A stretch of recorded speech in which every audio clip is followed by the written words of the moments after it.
Hello, I'm Maria and this is my channel Planners in Practice. Welcome. This week's video is a nice quick weekly setup. I'm sticking to my February in Paris theme, but again, decorations are something that will come at the end, and what we're really aiming for is making something useful and practical that will help us move towards things that are really important for us. I'm starting the setup from the upper left corner where I'm adding the monthly calendar. I really like having the whole month in a glance, especially when there are some events a few days or weeks ahead. Then the next one is the most important thing, I would say, the weekly goals section. And these are the top 3 things I need to get done this week, with the first one being the most important one. And if nothing else got done but just this one thing, I would consider the week a complete success. The whole point of these setups is that they're as minimal as possible, but also able to make impact. Right below the weekly goals, there's events section, where I'm adding any stuff that are non-negotiable and have to happen in the corresponding day. And the days are right below that, and I'm creating a space for Monday to Friday and then a combined one for the weekend, because generally there are less things happening there and fewer tasks.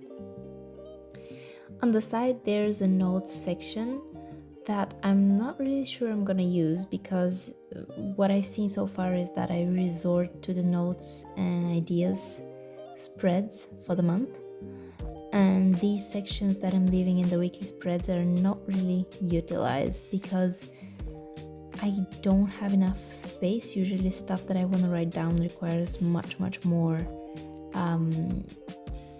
page real estate than that. But still, I'll keep it here this week to decide whether I'll remove it the next one or I'll still leave some space for that. Then on the bottom there is my to-do list, and here everything that I think would be a good idea to do or I have to do, or basically all the coulds and shoulds go in there. And as I'm planning my days, I'm having a look at first and foremost my weekly goals at the top, and then all the items I've listed in that to-do list on the bottom, and deciding what makes it actually in the corresponding day that I'm planning.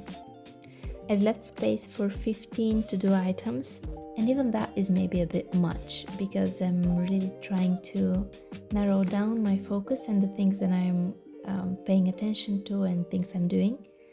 Basically following that Pareto principle that 80% of what matters gets done by focusing on 20% of the work. So I'm really trying to figure out what are those 20% that are really worth investing into.